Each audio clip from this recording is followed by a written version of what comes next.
offense? Defense. What creates defense? Offense. No, the goal in the back of the net. It's been a half-decade of dominance in the conference from this golf team, Thomas. You have them in the seats here. What are we doing? I'm 4 out of the last expecting 5 a years they've won the championship. championship. Talk about the present stuff. And, well, actually, I'm going to talk about the past right now. At least if you're going to pick a trap game, pick the right ones. Little fast footwork. I know your feet don't move that fast, man. Pretty, that's all flash, no cash. She didn't net it in the back of the net. That's not even a What are goal. you doing Pretty. pulling out Ryan? Pretty. Are you ready for some debate? Because Bobcat Breakdown starts right now. Hello everyone and welcome in for this week's episode of Bobcat Breakdown. I'm your host Ava Heaton, joined alongside my two analysts, Eli Ehlers, and for his last Bobcat Breakdown show, Anthony Rossi. How excited are we for tonight, guys? I'm absolutely pumped. I'm super happy that I can go on a live show with you, Eli. It's been a long time coming. I'm really happy to get it going. Yeah, I'm excited to be on desk with you tonight. I think it's going to be a ton of fun, and I think we have a lot of fun stuff in store tonight. Well, before we get into the debate, Q30's Spencer Decker hit the course with women's tennis doubles partners Willow Retton and Caitlin Flower for March's Athlete of the Month interview.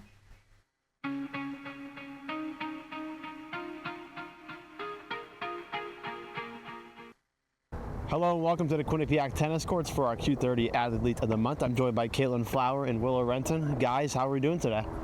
Doing great. Doing great. How are you? We're good. How has the season been for you guys so far? You're getting deep into MAC play. I think we've had a really good start so far. We're 3-0 in doubles, and we just had an unfinished match, but it was really close against Marist. And I think we're just really confident going forward and further into the MAC. I agree with that. I think coming in with the confidence of winning the championship last year, coming into the season, everyone is excited. Everyone's taking that same energy and transferring it onto the court, and we're doing great. It's really exciting. What's been your favorite part about the season so far? I think just the team's energy. We're very good about, hyping each other up in doubles, and I think that's like one of the most important things that can happen for doubles. I agree that energy is most important, but I also think that our team gets along so well and we like hanging out with each other off the court too. And so that carries on to the court, that everyone's just happy and genuinely everyone wants to win for each other. Looking forward to Mercer County? Yes. Yes? All right. We'll do some short court tennis. You guys want to grab your rackets and 1v1? Let's do it. Have you guys ever played each other in singles during practice, and how fun is that as well? Yeah, we have played each other a lot, and I'd say it's always competitive, which is really nice. But it's always good competition. And I think we just enjoy playing each other. Yeah, we definitely do play each other a lot, and I think it's almost more challenging for us because we know each other's games, like inside and out. And so I know playing her in practice, like she said, it's always close, but it's good for us because it makes us better because we keep pushing each other. Do you guys enjoy the competitiveness of singles more or doubles? Personally, I love the doubles energy, but that's just me. I 100% agree. I prefer the doubles energy, or like even being like the good nervousness you get before. I appreciate that with doubles, whereas singles I absolutely dread it. So I think Kate makes it fun. Learn about the Bobcat culture here. I think the Bobcat community is the best part of it. Since we're such a small school, all the athletes really can get together and support each other. So it's great to see other teams come out to the tennis courts and watch our matches. And we'll do the same for other teams as well. Yeah, I agree. I think that's one of my favorite parts about being here is the community and how close everyone is, even how close you get with faculty or professors. I'll have some of them come to the matches and I just think it's super sweet. Even the cleaning lady in my suite, she's just so kind and she came to one of our matches. And I love the community here. I think everyone's very nice and welcoming. That's all I got for you guys. You want to get a let's go cue on 3? Yeah. 3, 2, 1. Let's go cue! Love it. Thank you guys so much. Appreciate you joining us. That's been the Q30 Sports Athlete of the Month interview. Willow Retton and Caitlin Flower.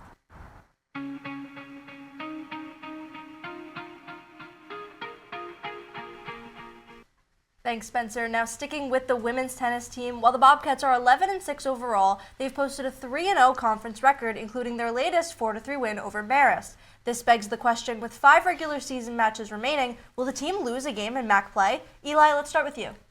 Now, Anthony, I think this is a clear answer. I think it's a definite no. I don't think they're losing a game in conference play. This team is a very strong team. Last MAC loss in the regular season, April 15th of 2024, and that was against Fairfield.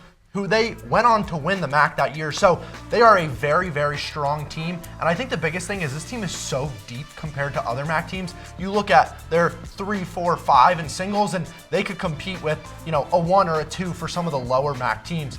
So I really think that their depth is what shows through, and I think that's what's going to help them the most. So honestly, no, I don't see them losing a game in conference play. Yeah, I absolutely agree with you. I don't think that they're going to lose a single game in MAC play for the rest of the year. I think if you look at the remaining schedule too, with Merrimack, Mount St. Mary's, Rider, Fairfield's the big what if, because Fairfield's always that really good team in the MAC. And then you'll see the last game against Niagara. I think that one could also cause a little bit of difficulty because Niagara's always a really tough team in the MAC. But I'm glad that you brought up the last time that they lost the MAC, but the last time that they lost at home, because 2 of the games are at home against Fairfield and Niagara, last time that they lost at home, period, was a 4-3 loss against Rhode Island. But this Bobcats team has never lost a home MAC matchup in the program's entire history. It is actually insane. I tried to look it up earlier, and I honestly couldn't find one because they've had 9 perfect seasons. The only time that they didn't have a perfect season was when they lost to Fairfield, and that's it. They've clinched a share of the MAC regular season title 10 times. Paula Miller has built this program into a dynasty. It wouldn't surprise me if they win the MAC championship this year. That's the question that I'm dying to ask as well. Do you think that they can win the MAC instead of the regular season title? Absolutely, and I think the biggest thing, like you mentioned, is Paula Miller. She is running a dynasty with Quinnipiac, and not just on the women's side, as well with the men's team. They've had a huge turnaround. Brian Adinolfi's done a fantastic job with them, but this women's team, I look at this team, and it's one of those things, it's not really a, oh my gosh, can we win the MAC? It's we're going to win the MAC championship every year. And I think that starts with Paula Miller being that rock for this program, and she has just done an excellent job with this program. Absolutely. You look at the representation too, Willow Renton playing at ITAs, both in singles and doubles. That's crazy too, playing on the national scale. Absolutely. It's great for this program, and it's one of those things where, they get to the NCAA tournament and sometimes they struggle, but that's sort of what you expect with mid-major programs. So, to be able to put your team on that national landscape, whether it's the ITAs or it's an NCAA tournament in the springtime, always a good thing for the program. Yeah, well, it's been a great start to the debate tonight, but we have to head to our first commercial break. Don't go anywhere, though, because when we come back, Eli and Anthony will be guessing the timelines of Quinnipiac sports events. Stay tuned.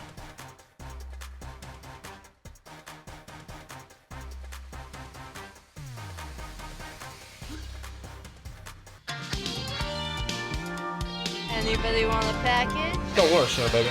I got you. And you want to breathe. He got into some sloppy situations. Uncle Aaron's locked up for touching all those kiddos. Here comes the boom. Boom! Quinnipiac Tonight is Q30's premier sketch comedy show. Watch it live every other Thursday at 9:30 in the Piazza, or tune in online at q30tv.com/watch. Clap if you care. Buckle up! Nobody is more prepared for an emergency than Dogman. With all your kung fu skills and your canine fortitude or whatnot. But for the rest of us, a good plan goes a long way. Come on, let's go! So, whether it's an unexpected disaster or the world's most evilest cat bent on destroying all do-gooders, Destroy all do-gooders! you can help your family be ready for anything. No time to waste. Will you get out of here? Get started today at ready.gov/kids.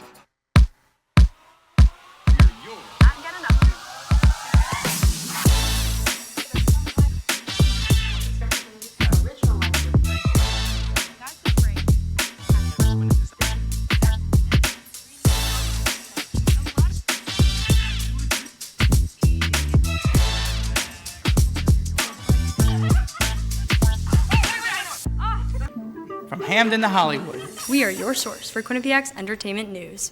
Welcome back to Bobcat Breakdown. Now we're going to put Eli and Anthony's knowledge of dates in Quinnipiac athletics over Anthony's time here to the test. I'm going to give you guys 2 Quinnipiac sports events that happened over the last 4 years, and you'll have to tell me which came first. You guys ready?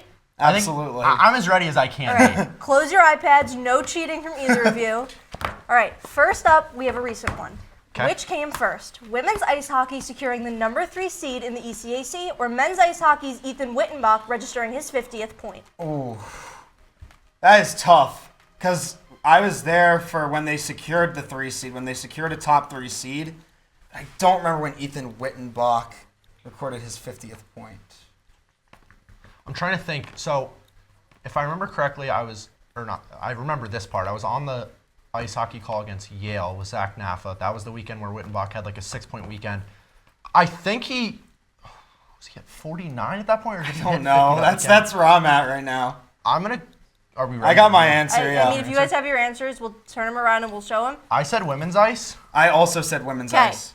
So women's ice hockey clinched the number 3 seed on February 14th, 2026, just one day before Wittenbach's 50th point. Did we get the point or no? Yes. Yes. Women's hockey was first, so you both have a point to start. Hot start for us. Yeah. So, I don't expect it to continue. So next up, we have men's soccer falls to Vermont in the NCAA tournament, or volleyball wins the MAC. This is my freshman year. This is my freshman year for first? sure.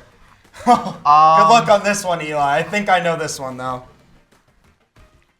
We'll go... Eli's really pondering this right now.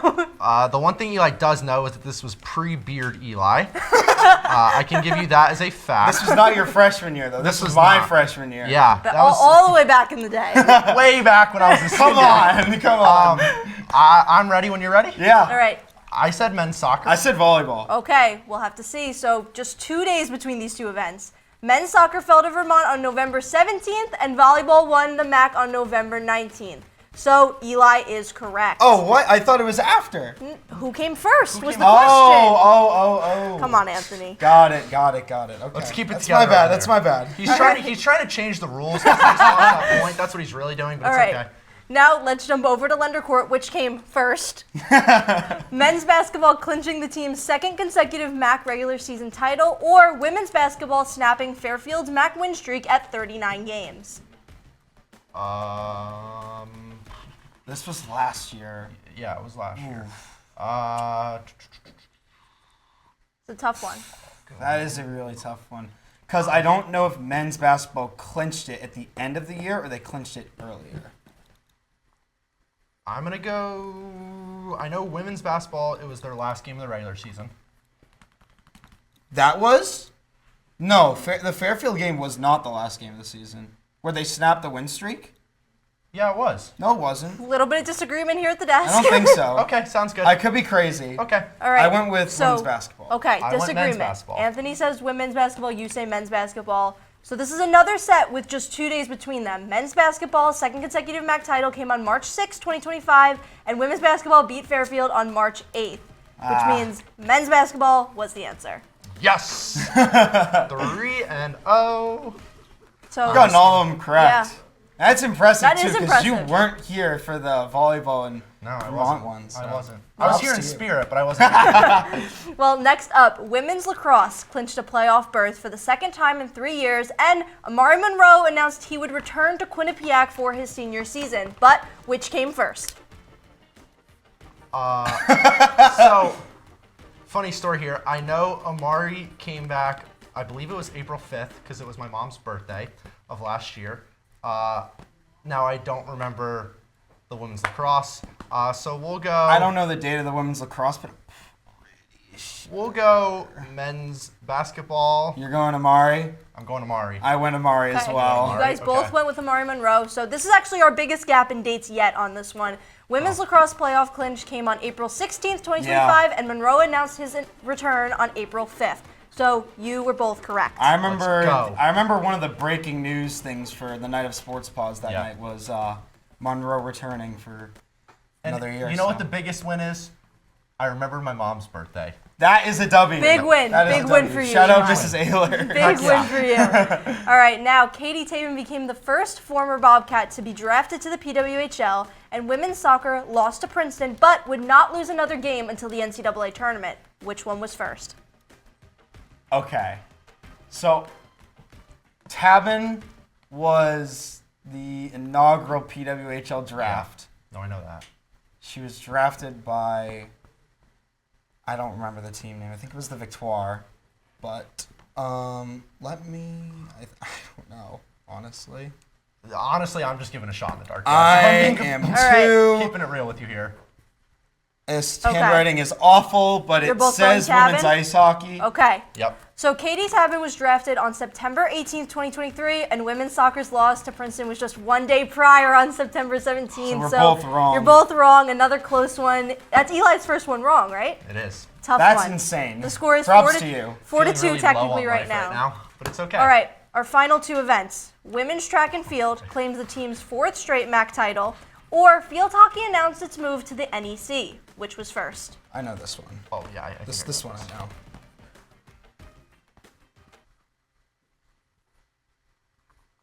That is not the end sign, but I'm trying my best. Hey, you got it. It's okay. Penmanship was not my best in high school. Women's so- track and field. Well, that's a very interesting. And I said, or it's not track and field. It's I- cross country. cross My country, mistake. but- My mistake. All right, so the 4th consecutive conference title came on November 1st, and field hockey announced its move on November 10th, just over a week later. Both of them were in sports pause just a week Right. afterwards. Oh, well, Good fun. So you guys were both right, but Eli did win this, so congratulations, Congrats. Eli. Thank you. Congratulations. Hey, oh, always fun. good sportsmanship at the desk. Can we do another one, or is that all the time we have? I think that's all the time we have. Aw. So that was a lot of fun, but I think we need another break here at the desk. When Bobcat Breakdown returns, QBSN is here to preview the upcoming edition of the MAG, and Eli and Anthony will discuss softball's pitching staff as the team makes a playoff push. We'll be right back.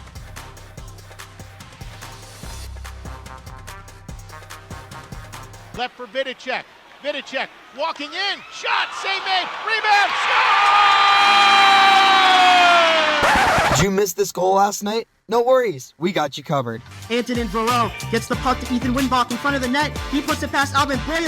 Every team, every game. She shoots it blocker side and into the net. All the news, highlights, and more. First year connection. Ty Turner to Keith McKnight. This is Sports Pause, Monday nights at 9:30, only on Q30 Television.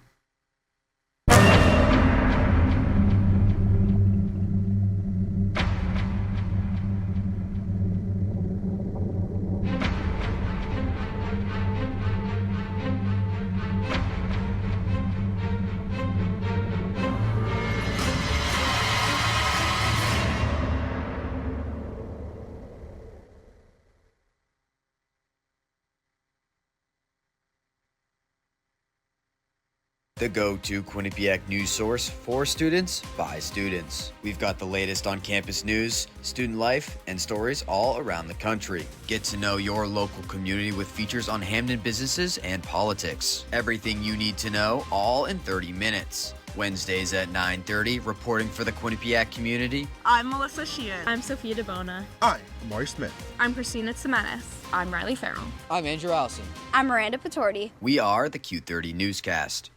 Thanks for sticking with us on Bobcat Breakdown. If you're just tuning in, I'm Ava Heaton, and joining me at the desk are Eli Ehlers and Anthony Rossi. But before we jump back into the debate, it's time to preview the upcoming edition of the QBSN Mag. Hello everyone, I'm John Pilato, the QBSN Magazine Editor-in-Chief. Here for you I have the QBSN Magazine 3 featuring our own Ethan Wittenbach on the cover. Today I'm going to read you one of the articles from the third magazine about Quinnipiac baseball, written by Anthony Angelillo. Quinnipiac baseball quickly experienced the challenge of early season play. After starting 2026 with 4 consecutive road series, the Bobcats finally returned home to Hamden for their MAC games against Sacred Heart from March 13th to the 15th. While the early win-loss record is less important, the team is gaining vital lessons as this tough schedule pushes Quinnipiac to focus on the details that can determine game outcomes, as it did last May. A year ago, Quinnipiac finished 29, 26-1 overall. Conference weekend will decide the ceiling, and the biggest matchup comes in waves. The opener against Sacred Heart is the first chance to bank a series at home and set the tone in the standings. After that, trips to Manhattan on March 20 to the 20th, and to St. Peter's on March 27th to the 29th, create early road pressure inside MAC play, the exact environment Quinnipiac must handle if it wants to control its own path in May. The stretch that can define the season comes later, with little room for hiding. Quinnipiac hosts the reigning MAC champion Fairfield on May 1st to the 3rd, and then welcomes Ryder on May 7th, 8th, and the 11th, the same program that ended their 2025 run. If Quinnipiac can bounce back from its early season issues and pair its proven lineup with cleaner pitching and sharper late-game execution, the Bobcats have a schedule built for one purpose: to arrive in Wappingers Fall to finish the job. If you want to check out the QBSN Magazine number 3, Go to any of the academic or student life buildings on the Mount Carmel campus, and you will likely find it there. All right, now let's get back to the debate, this time at the softball diamond. Quinnipiac currently sits third in the MAC behind just Marist and Siena. Now, with the top two teams receiving a first-round bye, do you think the Bobcats' pitching staff can propel them to earning that bye? Anthony, let's go to you. I think it's going to be really tough for them to hold up on pitching. I'm going to say that they can pull it off. It is going to be really tough because you look at the last couple of years, they've relied heavily on Sydney Horan and Jacqueline Gonzalez. But with Shannon Kendall and Lainey Addy, I think that they have been really good, especially if you look in their walks and hits per inning pitched, aka whip. 1.6, very close on both of them. A really good job. And they were also able to do almost 30-plus strikeouts throughout this entire year so far. But again, it's going to be really tough. I think that they can make a deep run. They just have to make sure to keep the runs to a minimum, especially against really tough teams. Yeah, I agree with you to an extent. Right now, I say no. And the only reason is, right now it seems like they can get them through the first couple innings, and that's great. But when you get to that stretch set of innings, 4, 5, 6, into that 7th inning, it seems like that's when they start to struggle. You look at today's games against Fairfield. They were up 4-0. They lost 6-4 in that second game. That's what scares me. And I think the bigger thing is, the 1 and 2 seed get those 2 byes. Siena and Marist, they're hot right now. Siena's on a 7-game winning streak. Marist is probably going to get the number 1 Marist seed. is as close to being locked up to the 1 seed as I think you can get. They'd have to have a real fall off. Only 2 MAC losses. Those 2 teams seem like the clear-cut 1 and 2 to me, and that's what scares me. I think the biggest thing is going to be this weekend against Marist. Absolutely. It's going to be a big turning point for them. 100%. Well, now let's shift focus to the men's lacrosse team. The Bobcats had a surprising ranked win over number 20 Sacred Heart on Saturday, 16-14, giving the team just their second conference win of the season. Is this the turning point for the Bobcats? Eli, you start us off. Now, here's what I will say. Turning point in the regular season? Absolutely. I think it very well could be. You have this huge momentum point. It's great. It's fantastic. But I think a big thing people don't necessarily realize is the MAC's a mid-major conference. And it's that big, it is. It's big on the mid part. There are a lot of teams where, they may have one day where they have a fantastic game and they look like a top 20 team, and then you go to the next game and they look like a bottom 20 team and they struggle and, they're lucky to put up 10 goals. So I think it's a turning point to get them into the playoffs. However, I don't know if I would say it's a turning point to go win the MAC championship or anything. Yeah. I think that's where it scares me of, is it a turning point of what? A regular season? I'd say probably. I think it's a turning point. I think it's a huge confidence booster too. For sure. Because the last time that they beat a ranked team was not for a couple of years where they beat number 13 Brown in Providence, Rhode Island. That was back during my freshman year. So way back when. Another history lesson. Come on, I'm not that old, man. I'm 21 years old. But if you look at the remaining schedule in the year, they play Mount St. Mary's, Iona, and Manhattan. In that order, that is 1, 2, 3 on the bottom. Yeah. So I think that they could probably win out, make the tournament as the 4 or 5 seed, maybe the 3 seed, depending on how the other results shape out. They barely squeaked in last year as the 6 seed and then beat a really strong Canisius team. But yes, I agree with you. I think it's a big conference booster. Do I think they're going to do in the playoffs? Who's to know? Yeah, fair enough. So some more great debate from you guys, but unfortunately it's time for our final break of the night. But when we come back, we'll give our final roars. You won't want to miss it.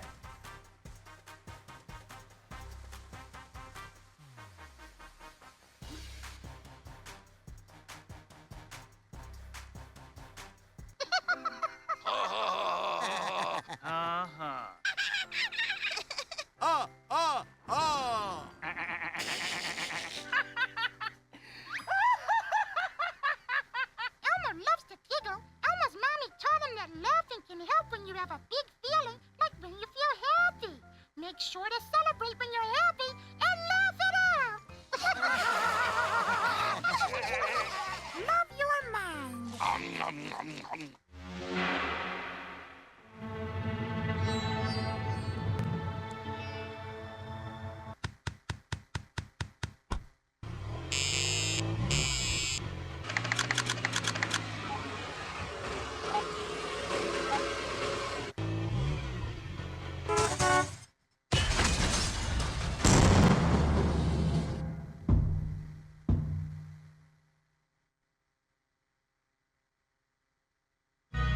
Everyone has a ritual.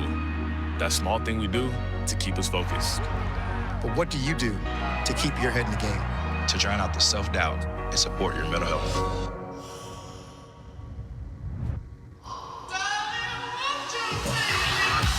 Because being your best isn't just about taking care of your body. It's about taking care of your mind and mental health. Find the resources you need to keep your mental health a priority. Love your mind. Welcome back to Bobcat Breakdown. It's time to give our final roars. I'll start us off. Everyone watches women's sports, a slogan that's been thrown around a lot, but the phrase was especially true this weekend at the PWHL game between the Seattle Torrent and New York Sirens at Madison Square Garden. I got to attend this game as a fan, and I can't even begin to describe the atmosphere. A huge line just to get into the world's most famous arena, little girls running around in excitement, wee-woos echoing through the venue from Sirens fans. It was like nothing I had ever seen before. It was reported to be a sellout long before game day, but just because tickets sell doesn't mean that it'll be a true sellout. This was.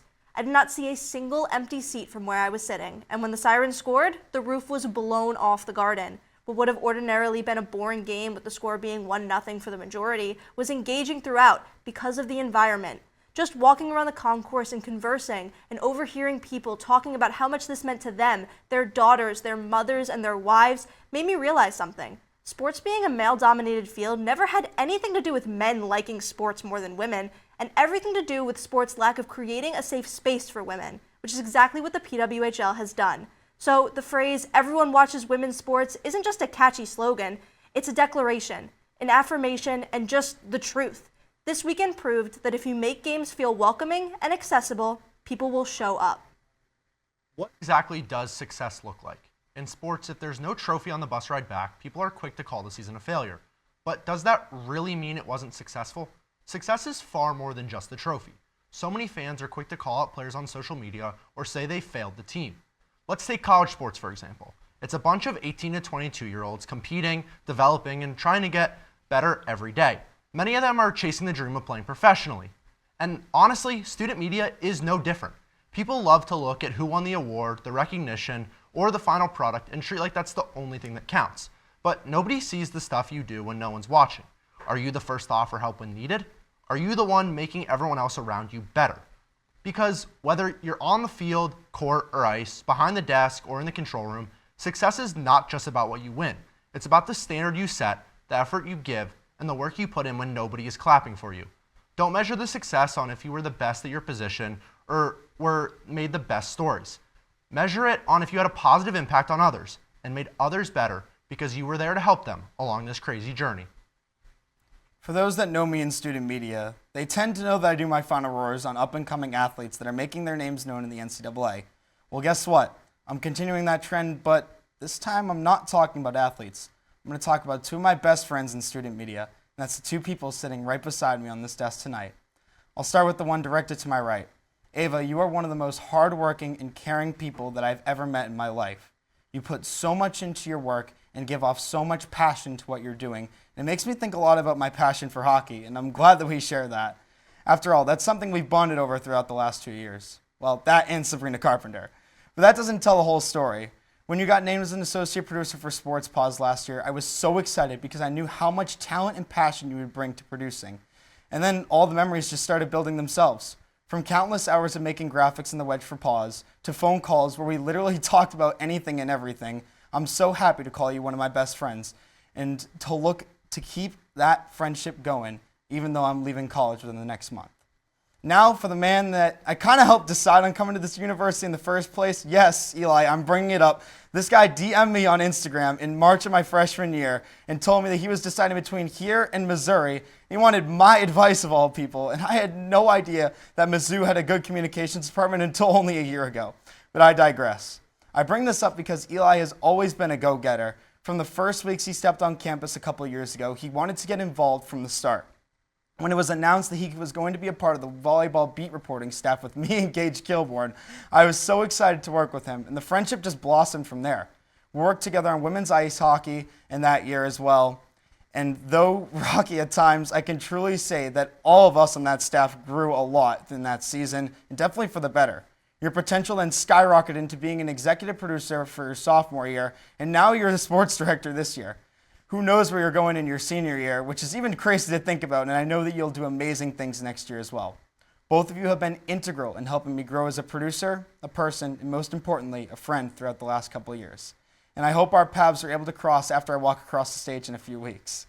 I love you guys so much, and for now, I look forward to the final couple weeks of shows. I'm not done on air just yet, but I know that I will have to say goodbye to the station that has given me so much very, very soon.